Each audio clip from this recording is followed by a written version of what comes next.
No nerd would be able to solve that, but by just turning it off, it worked. Also, we started. Hi, everybody. Yay! Welcome. Classic Tech. Hello there. Welcome to not the last episode of UTS, but welcome to the last episode of whatever we called it when it was just Chris and I before Ashley joined. Yes, back when it was just happening That's right. It was just a thing that we did every day because for what so else? long. It was a pandemic. I mean, we've Yeah, learned so much. We've done so much. we I don't have.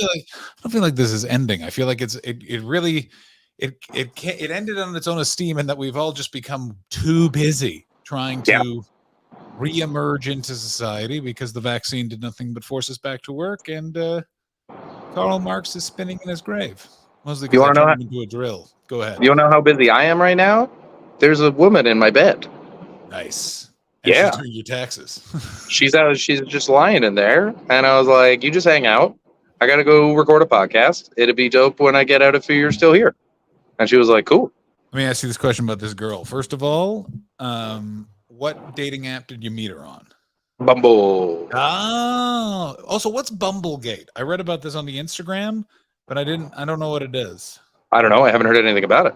Nobody has. Nobody knows what it is. Maybe I just made it up. Anyway, so met her on Bumble, huh? Did you go on a date? Or is it immediately bang, bang, bang? Yeah, we went on a date yesterday. She's in town from the States, and we went on a nice little afternoon date, and we got along great. And then today she sent me a message. She forgot her earrings here yesterday, and so I sent her a message saying, "Hey, Stanza. Yeah. Bye, I got," Menon. No. Don't fucking bullshitter, madam. I've seen that and episode of Seinfeld as well. and I sent her a message saying, "Hey, I got it," and she's like, "Okay, I'm like exhausted, so I'll come get them at some point, but like they're not that important. But I'd love to see you again." And I said, "Well, because she's staying at a friend's house, and there's like." She's traveling around right now, so she's crashing there, but her friend's parents are also crashing there. So there's too many people in an apartment. Absolutely. Can I also just say, can we just pause this story right now? And this is something that really matters to me. And yeah, I've had some pot. If you're a parent, you do not stay on the kid's sofa. I go, you are the parent. Yeah. You have to house yourself. I don't know, apparently. Here's the thing. Guest room, Mm, fine. absolutely. Of course, I live for a guest room. On a sofa, parent, fuck off. Like, you as a child, you should be disappointed, and as a parent, you should be lying on that sofa being like, where did I go wrong that this is how this ended up? I think they're all just, from the sounds of it, it sounds like they're very close. She said that they made the couch into like a bed that fits 3 adults. They're amazing. I really want to see it. Those parents are fucked up. That dad wears a sarong and has a girlfriend. You know what I'm saying? He's the guy that lives upstairs in High Fidelity. I mean, what a great pull. Absolutely correct. He's a combination of Joey and Mr. Henkels from Friends. I don't know Mr. Henkels. He's very briefly in the first season where they had a Kramer-like character on Friends. Wow.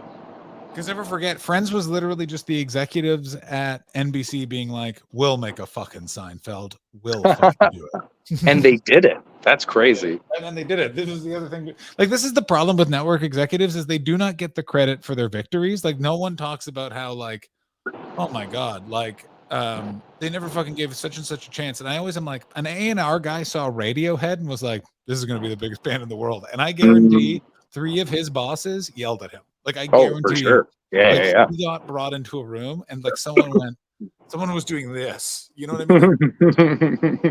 I think the only one that I've heard of who gets his credit, and I think it's because I keep giving him his credit during conversations, is Chris Albrecht when he was running HBO. That guy might turn out to be history's greatest monster, but he's the best. Yeah, no, he is like a genius. Has he turned out to be a bad guy? I thought I haven't heard anything about him. All I knew was like he was comedy partners with Bob Zamuda, and then decided that performing wasn't for him, and so that's code, by the way, for I got to get the fuck away from Bob Zamuda. I've never met a human. So for those who don't know who Bob Zamuda is, he was Andy Kaufman's writing partner, and there is a sizable chance Andy Kaufman died to get away from Bob Zamuda. He is the worst. Every interview, so annoying. He stinks. There is an episode of The Green Room with Paul Provenza that is so bad. Like, it's so bad, and it's just ruined by this guy who's pretending to be a loud singer, just sang the N-word at mainline theater.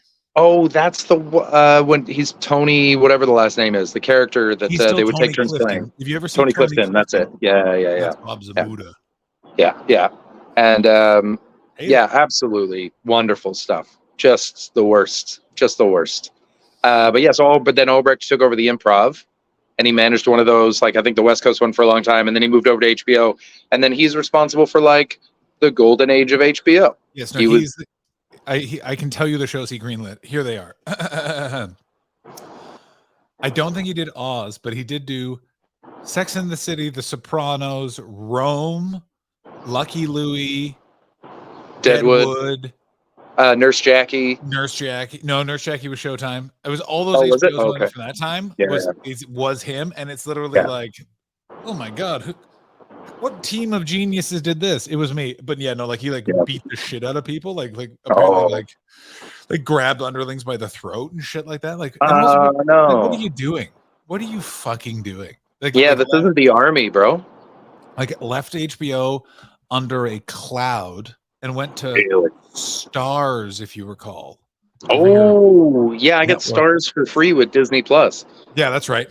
Yeah, that's Albrecht, and it is going well. Although he did make one show called Boss, starring Kelsey Grammer, which is potentially the best drama I've ever seen that no one saw. He's the mayor of Chicago, who's coming down with Lewy body dementia. It is like Ozarks ain't got nothing on these motherfuckers in terms of tension. I haven't watched Ozark, and apparently I'm wrong for that. I'm not wrong. I have also not. I watched Ozarks for 5. Here's the thing: is if you only got into cool television with Breaking Bad, Ozarks is fucking mind melting. If you were cool and saw The Wire, like if you got onto The Wire when that last season was airing, you will watch. Oh, did he make The Wire? Was that him? Hang on, that was before him. Okay, no, this is just a cultural touchstone. If you're into The Wire, then you will watch 5 minutes of Ozarks and be like, mega yawn. I don't fucking care. Let me guess. She ends up being worse than him. And then they're like, how did you know that? And you're like, because I was not fucking born yesterday. Yeah. Let me guess. I'm rewatching Oz right now. Oh God. I loved that show when I was like 15. Yeah.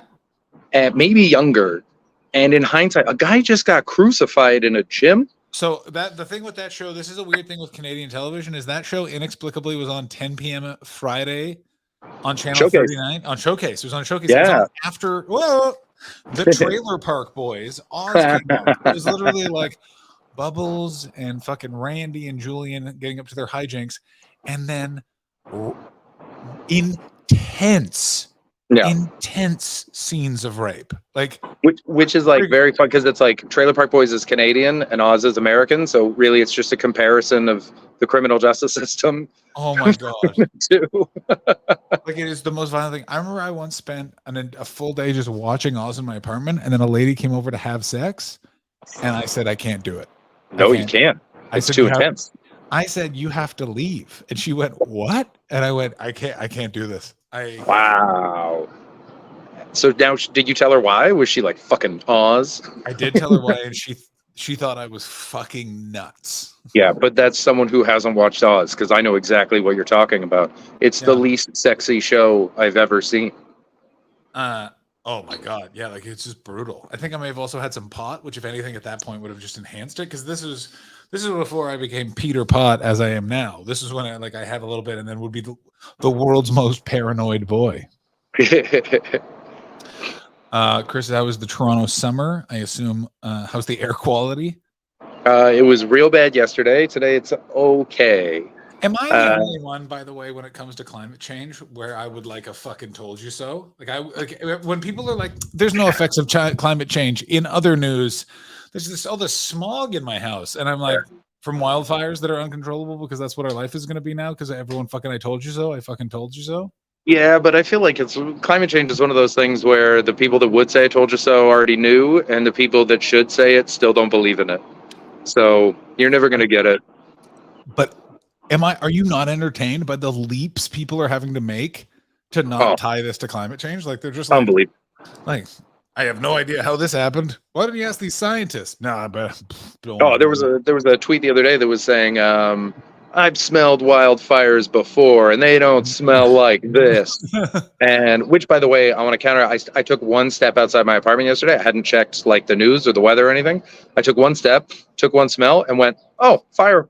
That's a bushfire." I know. I'm from BC. I grew up with these. I know exactly what a forest fire smells like. So yeah, they're just. She was. I think she called it a whatever the fire version of Plandemic is. Oh my God. Yeah. Yes. Yeah. Okay, They're not backing down. This, by the way, goes to my point, which is America is actually going to be okay in terms of populism and fascism. I know it is, because America is too stupid to be that country.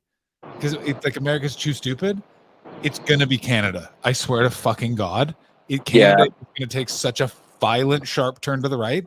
And here's the thing: is Chris agrees with me, and Chris is always the one who's going to agree with me. Because here's what Chris will just do: is he'll pack up his weird bindle and his 2 books, and he'll just end up on an island. It's all my other friends that are entrenched in Canada that are like, "You're fucking crazy." One person's evidence was, "I took the subway last time I was in Toronto. You're crazy." And I was like, "Yeah, all right. You live your fucking life, and I'll live mine. Let's see who's fucking right, big boy."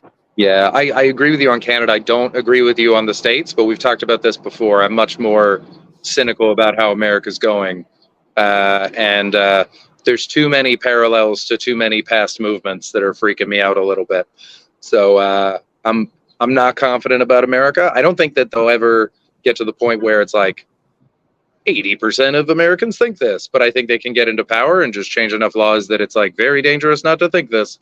They're already doing it on a state level, right? Teachers are getting fired, and fucking kids are being asked to show their genitals at baseball games. And so, but what's happening is, and this is the thing with America's, the American media is so fucking insane that they report that part, but they don't report the other part of the story, which is also what's happening in all of those states, particularly Florida, is like, so Ron DeSantis has now implemented all of those laws.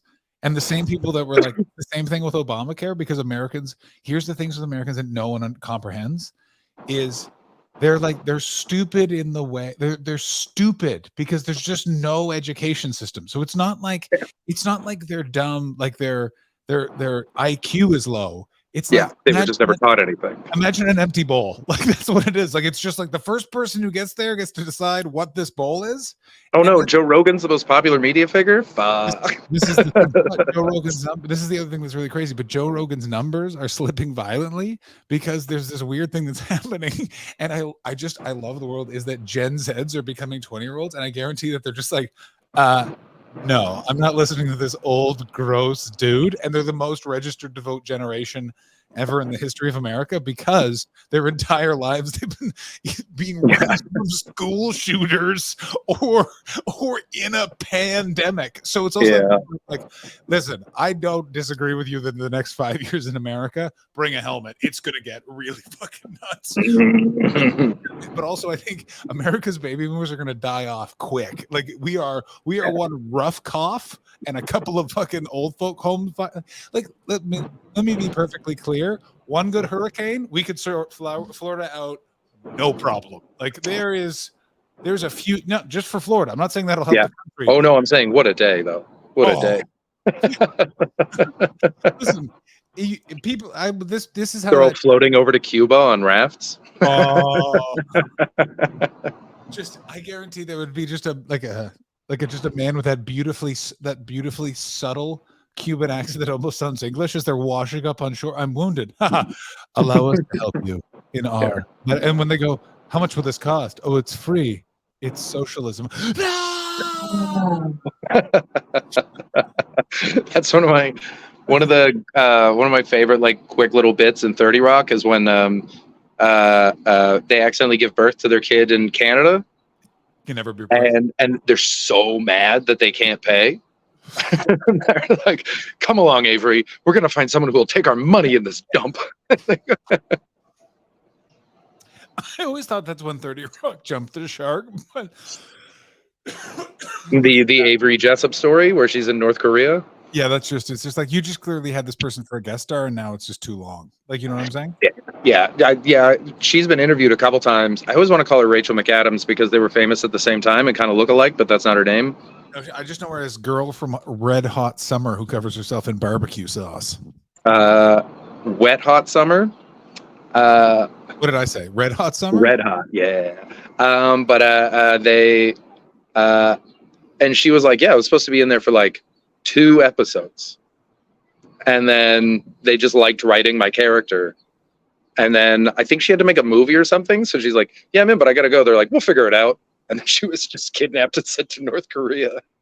I mean, that said, the wedding episodes, classic. I have to say, Great this about 30 Rock's one of those shows, which was, and if you listen to a future episode of Internet Show, Jill Dillon Show, we talk about this, which is 30 Rock is one of those shows that everyone watched, but no one talked about watching at the time because we all just stole it off the internet. Like 8 people watched that. I don't even know what day of the week it was on.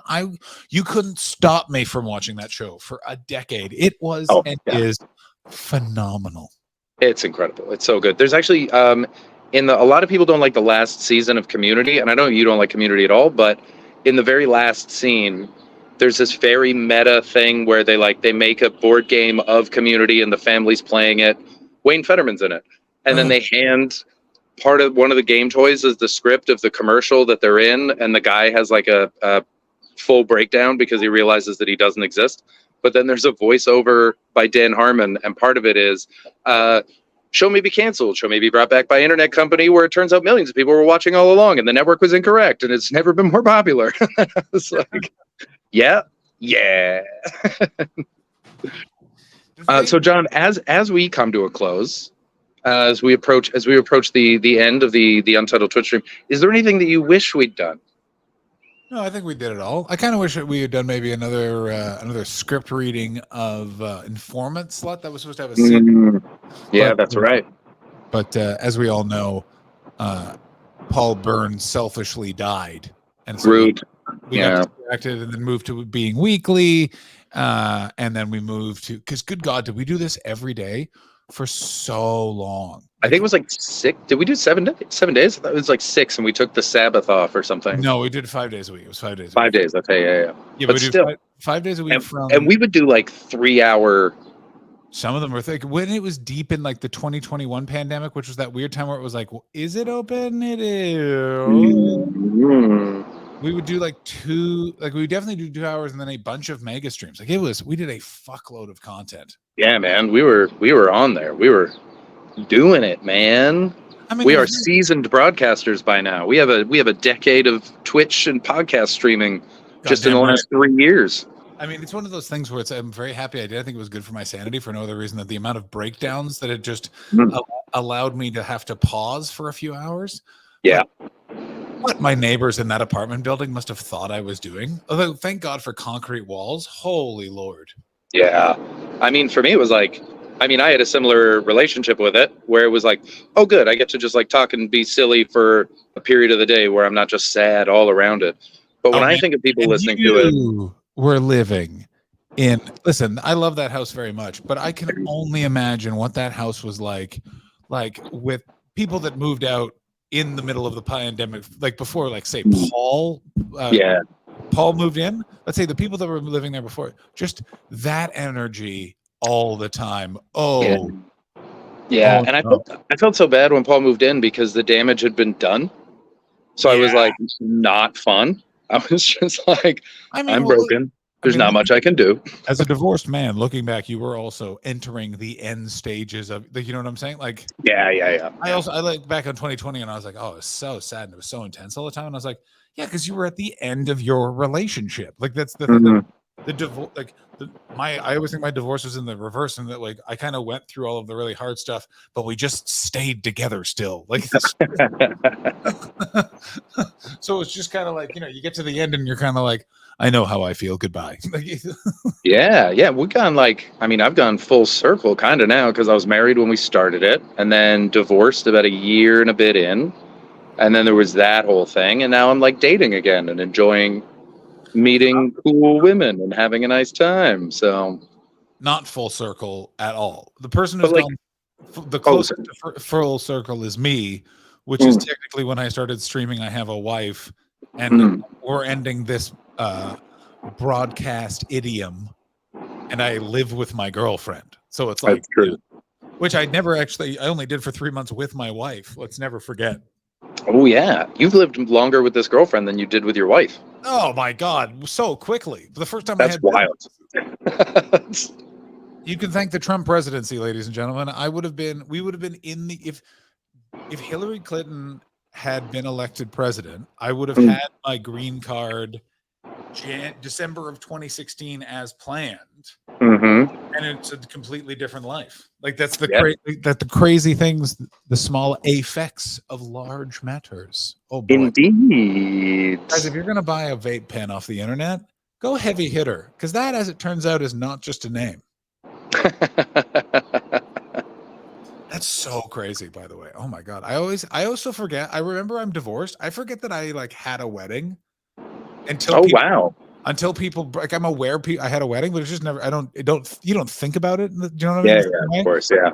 Until people bring up having a wedding, and then I just need to stress my advice on having a wedding. Like it's one of those things I feel like I threw a really good wedding. Like the many things I look back with positive light on my relationship, and one of them is that like we threw a fucking banger wedding, and is there a story? If I ever, I'm going to put something in. Oh man, we could use the private chat. I'm going to put something in the private chat that if I haven't told you, I will tell you when we break. Okay. And this story I can't share because it's literally too dark for the internet. Ooh. It's so dark. Do you know this story? Let's see. I don't think so. It's so dark. It's the darkest story ever. I'm so looking forward to I will tell you in the break, and then Chris, we can review the story. Weird. Oh, Chris, it's so dark. It's one of those ones where it's you know when something's so crazy, like you can't have the emotion that's appropriate for it because you're too busy going like, I mean, isn't it crazy we live in a world where this is possible though? Like, you almost have to appreciate it. You can't even be mad. It's like I know. Like Eddie Murphy talked about that about racism, where he's like, you ever had racism so bad that you weren't even angry? You were like, damn, that was racist. Yeah, of course. Oh my God. It's exactly that. We're just like, holy okay, because it's a mix of ego. It's such a it's a mix of ego and lack of what? That's so funny. That's the best part. That's such a weird addition. I mean, guys, I'm so sorry that you can't see the private chat, but when you just the little snippet that John gave me, that ego fits in. I mean, bearing in mind one of the characters in it, I get it, but there's still like how does it even get to that point? I'm so curious. I can't wait for the end of this show now. I mean, what's even better is, by the way, we've given a big clue to one of the characters that I think that, like, Richard Wright could Facebook message me right now a guess, and he's I think getting it bang on, like literally just like don't put it anywhere, but feel free to DM me, and I will respond with an emoji that may point towards what if you got it correct or not. Oh, nice. Non-committal can be interpreted. Correct. Yes. I like God want to leave a lot of confusing questions. So Chris, I'm working on a thing now. I'm trying to write. How do we not have a burning bush emoji? Sorry, I just realized that. No, sorry. Yeah. Of course, we have our best idea on the second last day. Yeah. Sorry, you've been working on. I've been working on trying to do like, you know how when a comedian goes into a bit and you're always like, for fuck's sake, not this again. I'm trying to work on having like a version of all of those bits that I would like. I'm just trying to like, you know what I'm saying? And, yeah, absolutely. I've always wanted a good bit about religion. I always find everyone's religious bits kind of like not specifically about the thing, but like about a human's relationship with God. I've always wanted those. Here's my closest one with it, which is my point towards being like an atheist, which is if I was a god and I created this earth and we're made in their image, here's the one thing I know about human beings. No human has not taken credit. You know what I mean? Like they wouldn't have left this many different versions out. It would be one guy. Yeah. Who's God? And then you just hear a voice, me. Yeah. That's interesting because I've been working on a bit that's like in a similar vein, but a different part where it's about how I understand why we have devils. That makes sense because we always want someone to blame. But I don't understand why we have gods because we never want to give anyone credit And the first thing people do is be like, I want to thank God. God's responsible for all this. And that's fucking weird. Here's another thing is, here's a difference in the way that Americans thank God differently than everyone else. And it's a very interesting thing I just noticed based off of now living in America long enough to hear it someone else, which is they always thank God for giving them something that then they excelled at.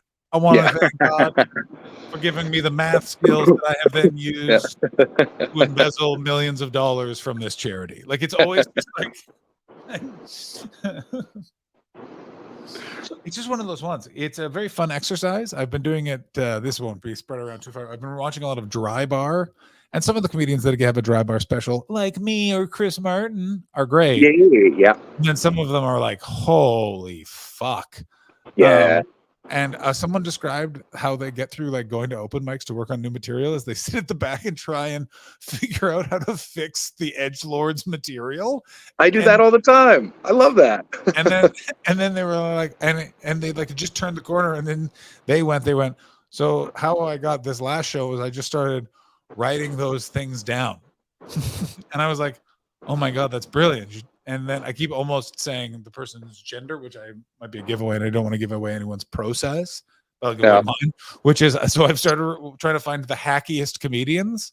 And as a writing exercise, because I've always wanted to get good at writing obs, it's so helpful because you also like, Jesus Christ, everyone who's a bad comedian, it's so easy to fix. Like, it's always the 3 problems. It's always that didn't happen. That didn't happen.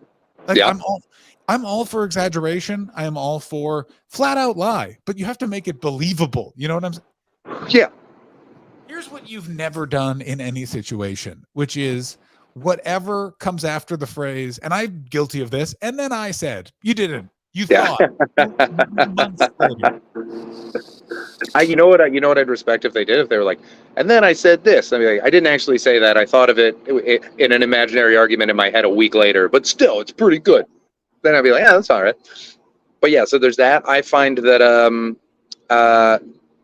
often bad comedians, so many words. Yeah. Like if you took that 30-word punchline and made it 6 words, it would be okay. Here is how I have gotten better as a comedian from pre-pandemic to now. I'm a better comedian, and here's how I did it: is I just started writing every day. And then when you do that, it's really easy to have less words because you've actually written it out, which is not what every comedians do. I mean, me, which is like, I'd write it out a bit and then I'd work it out on stage. And when I got a laugh, I would just hope to remember that instead of actually editing and working on it. And that's just because stand-up is the problem is you're trained on the job by people who have the same amount of expertise as you, and you're all in your 20s, and that's the worst, because here's who knows fuck all about everything. Yeah. Someone in their early 20s. That's why I never took advice from comics other than Hogan, but that's because we watched each other every single day, and he was really mean to me, so it was very helpful. That makes sense. Your career makes sense. Yeah, it took a lot of advice from a guy who now builds houses and doesn't do comedy anymore. He does. He runs that PEI scene. He runs it, son. And he doesn't build houses. He works for a nonprofit that works for BIPOC and LGBTQIA kids. And he recently got a grant so they could publish a book of their poetry. So he's doing great work. Yawn. First of all, no one wants to read those poems. I'm all happy. No, absolutely not. Definitely not. I'm really happy Hogan is doing that. I think that's great. I think the idea that there are BIPOC people on Prince Edward Island, first of all, congratulations. PEI. Wild. Yeah. And may I just say, I am so sorry to those people. Like, there is no way the Sri Lankan family in Charlottetown has had an easy go of it this whole time. First of all, explain to someone from the smallest province in Canada where Sri Lanka is. Good fucking bro. Like, it's about this size. We're just off India, like how you're off Canada, guys. Huh? Are we friends? Yeah. Are we friends? Because first of all, this is the problem. If you get really deep into like rural, we don't talk about it, Canada, you get some real homers for the English Empire. Like, you get a lot of like, I think you'll find it's referred to as Bombay. Yeah. I was in Siam on vacation the other day. It's always nice to be in Tangiers. I don't even know where that one was. I know Constantinople is the crazy one. Who was it that someone said Constantinople? I know someone that like. Well, that one's not that, but that's not the British Empire. That's like Constantine. That's ancient. That's pre-Christian. That's so cunty that you're like it's Istanbul, fucko. Yeah, like, yeah. You're ignoring the Ottoman Empire. Sidebar: the podcast Empire currently doing a full feature on the Ottoman Empire. Ottoman Empire. Who knew? Also interesting.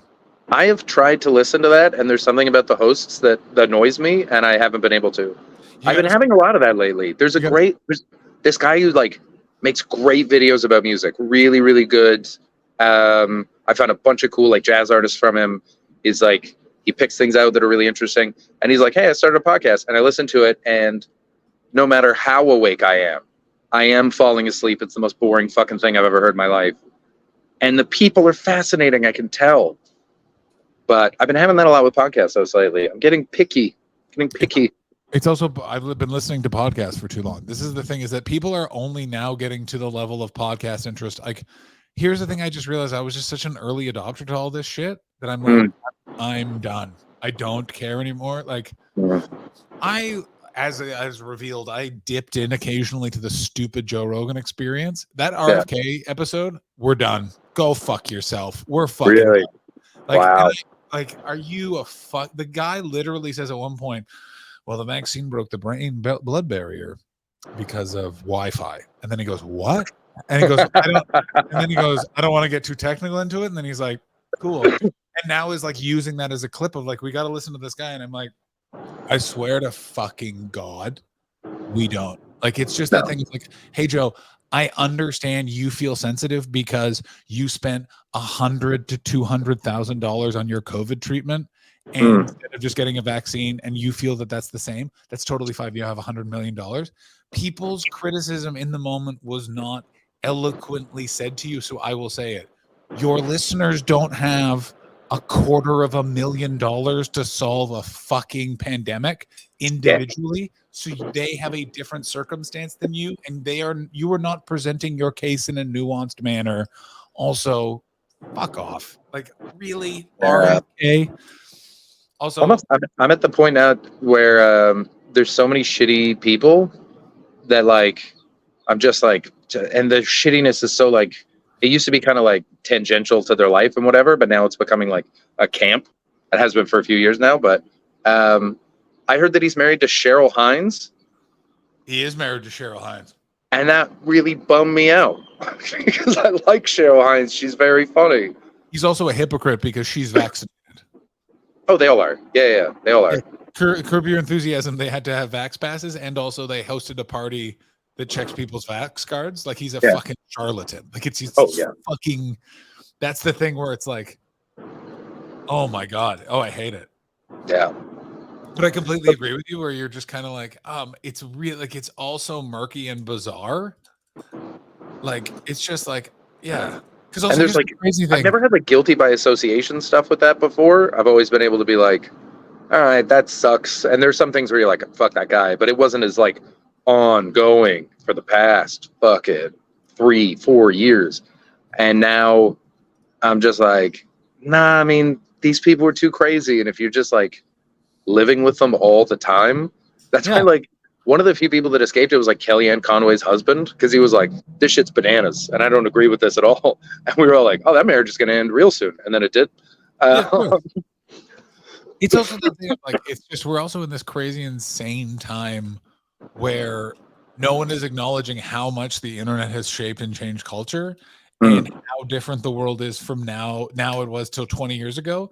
So it's like, on top of also anything, if you like kind of voice like, this is really difficult, you have people who are older than you that are going like, we had it just as bad in this way. And it's like, did you have it just this bad? Did you, like, no, you had this an hour a day, maybe, on the radio. Yeah, and it was curated. Like, that's the thing, is like, because it's California, like I was listening to some older comedians talk about how like we need to get people like Abby Hoffman back, and I'm like, Abby Hoffman tried to levitate the Pentagon.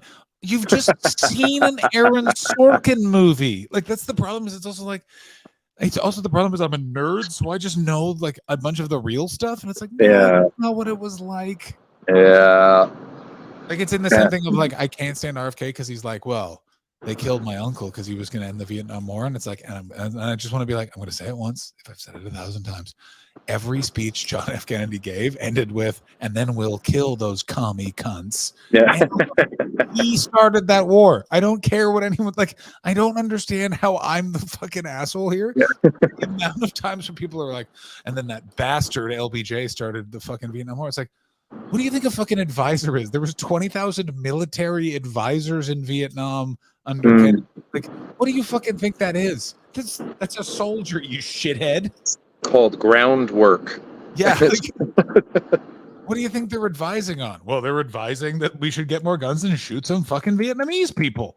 No, I think they sent a lot of people over there so they wouldn't go to war. I think that's what it was. They sent all these soldiers out there who hate fighting to come back and say, nah, we shouldn't. These guys are chill. I think that's probably what it was. I mean, from your lips to God, from your ears to God's lips. How's that go? No, not from your wet mouth to God's That's it. Yeah. suckable lobes. Yeah, make sure to put your fucking fat dick in my ass, though. Wait, what? Yeah, like it just goes right off the fucking rails. Just want to I just want to also just make sure, no, LBJ was the president when it started, but it's that thing of like, there's no, it just drives me up the fucking wall. I hate it so much. It's just also the thing is, I'm on my way to become a citizen, and Chris, I gotta tell you, if my options somehow end up being Donald Trump or Robert F. Kennedy Jr., I'm moving back to Canada. All right, well, we gave it a go, didn't we? We gave it a fucking go. That'd bum me out because my plan is to go down there. So if he gets back in, it's like, fuck, do I have to move to France? He's not getting back in. No one is moving to France. Chris, no. I love France though. Yeah, do you though? I love France. It's so fun. Not Paris. I'd be somewhere cool. No, weirdly, I think what we're gonna get is we're gonna get Joe Biden, and then, but like I cannot wait.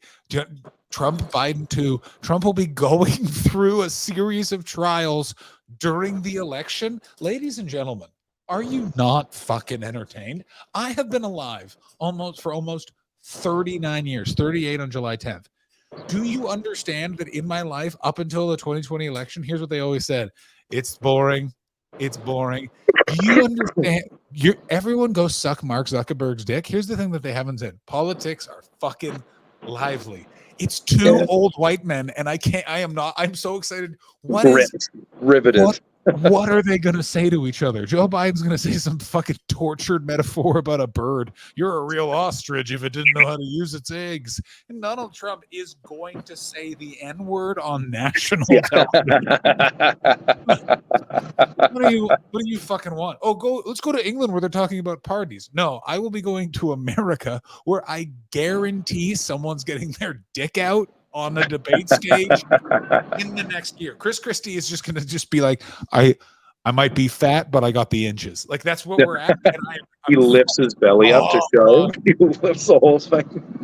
And he's literally like getting women in the crowd's attention. Whoa. And all the women are like, oh no. John, you didn't look at my classic callback. I knew what you were doing. No. The show is coming to an end. Yeah.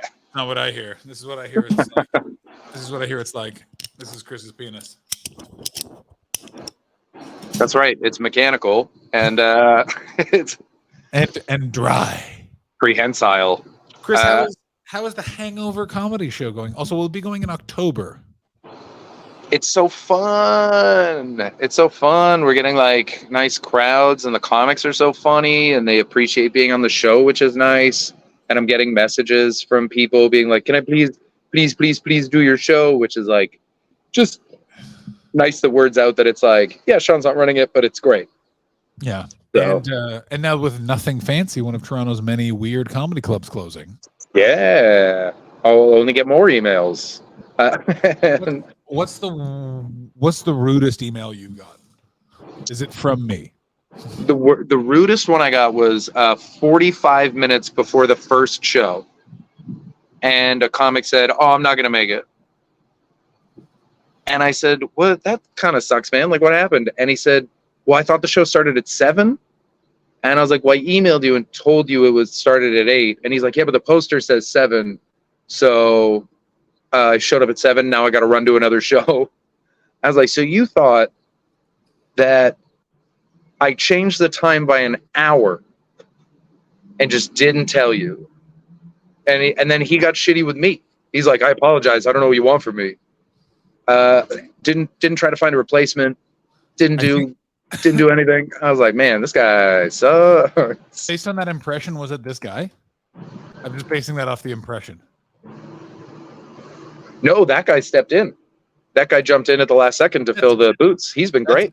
Yeah, that guy is great. The only reason why I just I brought him up was the impression, and also just digging heels in unnecessarily. That's a real that guy move. Yeah, he does do that. Yeah. And listen, as someone who really enjoys watching that argument happen, yeah, I'm all for it. No, it was a guy who was like in from out of town, and I know him from out west. I met him out west, and we hung out and did shows together. And he was like a nice guy, but. Here's the thing, you gotta watch out. This is the Toronto rule. You have to watch out for Vancouver comics because, as we all learned, this is a weird thing. So in Canada, it doesn't really exist anymore. There's a big feud between Vancouver and Toronto between comedians. Okay. And in older generations, it was like, who's cooler, who's better, blah, blah, blah, blah, blah. And then in my generation, which was ahead of Chris's, all the Vancouver guys, and this was sort of in the weird time when like Toronto was split and there was like this like alt scene and then people in the clubs. It doesn't exist like that anymore. Thank God. It was so fucking juvenile. Yeah. But here's what would happen is all the people from Vancouver would come out and they would be drunken asshole cunt faces. Really? And like rude to everyone, be super shitty. And then back in Vancouver being like, Toronto comedians are so snotty. And then you'd go out there and you'd be like, no, not snotty. It's just that like you showed up and tried to piss on a soundboard. Like, yeah, you showed up and just fully used racial slurs. Like, what are you talking about? Like, so that's weird. The Vancouver scene's really sad right now. They have no clubs, so there's there's one, but it's in a bar it's designed to be bad for comedy. Wasn't there House of Comedy? There's a House of Comedy there now. Yeah, but that's not in Vancouver. That's in like New West, so it's like 30 minutes outside. It's in the burbs, so. It's not like in the city, and yeah, it's in a bad place. When I talk to Vancouver comics about it, I'm like, any better? And they're like, no. They sort of had a Yucks for a hot minute, but that was bad too. And so they just have like kind of bar shows. Vancouver was so fun though. I only got to do it once, but it was the greatest hack from LA because this is the thing pre-COVID. This is not recovered, but there were the flights to LA to Vancouver was like $100 Canadian. That's nice. Because there's so many actors going back and forth all the time. Of course, yeah. Bingo bango. Oh, it was the best. And I mean, Vancouver used to have my favorite scene in the country when I would like bounce around a little bit. And it was like all the rooms were hot. They had like cool little alternative, like weird rooms, like Little Mountain. And then they had like some pretty good, that club on, I've forgotten its name now, closed so long ago. The one that was on Granville that was the Yucks, but then became something else. The Mix, yeah, it was the Mix. Yeah, the Mix was like perfect, and then just like great bar shows that were full, and the comics weren't necessarily great, but like the vibe was right. It was all really fun, and now it's just like sad. Yeah, it's just rough. I gotta tell you, like it's one of those things where I like the LAC right now. Like it's going through a real transitional phase. But like here's what I like about it is I think comedy is the best when there is no future in it, and yeah.